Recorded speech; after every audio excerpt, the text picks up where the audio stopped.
தமிழகத்துல இருக்கிற இந்துக்கள் சோத்துல உப்பு போட்டு சாப்பிட்றீங்களா? நம்ம தமிழகத்துல இருக்க இந்துக்களுக்கு சூடு சொரணம் இருக்கா? அதை தெளிவுபட சேகர் பாபு எப்படி கேட்கிறாருன்னா, சோத்த திங்கிறியா இல்ல பிய திங்கிறியான்னு கேட்கிறாரு. அது இந்துக்களை பார்த்து கேட்டிருக்காரு. அப்போ தமிழகத்துல இருக்க இந்துக்கள் பதில் சொல்லணும். நம்ம சோத்த திங்கிறோமா என்னத்தை திங்கிறோன்றத 2026 எலெக்ஷன்ல உங்களுக்கு ஓட்டு போடுறது தெரிஞ்சுக்கணும்.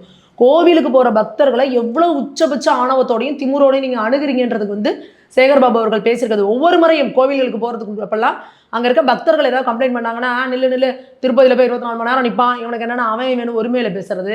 சார் என்ன சார் இவ்வளோ நேரம் நிற்கிறான், நில்ல என்ன அப்போ அப்படின்னு ஒரு வயசானவங்களா இருந்தாலும் அப்படி பேசுறது. ஒருமையில பேசுறதுக்கும் அவங்கள அவன் வேணும் பேசுறதுக்கும் சோத்த திங்கிறியா எதை திங்கிறன்னு கேட்கறதுக்கும் உங்களுக்கு என்ன அதிகாரம் இருக்கு?